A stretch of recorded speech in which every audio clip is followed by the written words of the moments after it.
Se déplacer à Bruxelles peut parfois être un véritable casse-tête. Comment choisir entre tous les transports disponibles? Pour aider les usagers, la STIB a lancé Floya il y a 3 ans, une application qui centralise 11 possibilités de mobilité.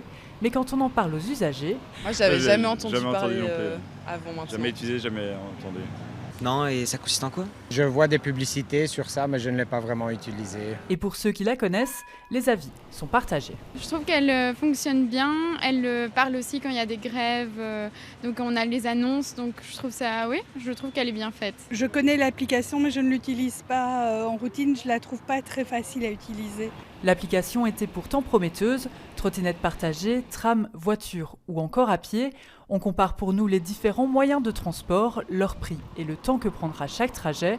Mais avec un contexte compliqué, la STIB a décidé de supprimer l'application. À partir de 2027, les trottinettes partagées seront interdites à Bruxelles et c'est quand même une part importante des services qui sont proposés dans Floya. C'est près de la moitié des transactions qui sont effectuées tous les mois, c'est en lien avec les trottinettes partagées. Et puis le contexte budgétaire aussi, donc on a décidé de se recentrer sur l'application STIB, ce qui apporte le plus de valeur ajoutée pour les voyageurs. En 3 ans, Floya recense en moyenne 33 000 utilisateurs mensuels pour une application qui a coûté environ 8,5 millions d'euros à la STIB, un résultat qui n'est pas celui espéré. Ce n'est pas qu'à Bruxelles où il y a ce genre de problématiques, d'autres villes connaissent ces enjeux.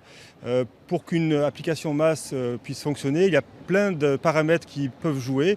Aujourd'hui, il y a encore trop de liberté quelque part pour la voiture individuelle, et il faut des incitants massifs pour passer à d'autres modes. Et donc l'application Floya était un bon pas dans ce sens-là, mais il manquait sans doute des fonctionnalités importantes, comme par exemple le ticket intégré de la STIB. L'application Floya s'arrêtera en décembre 2026. Pour l'instant, aucun nouveau projet de ce type n'est prévu par la STIB.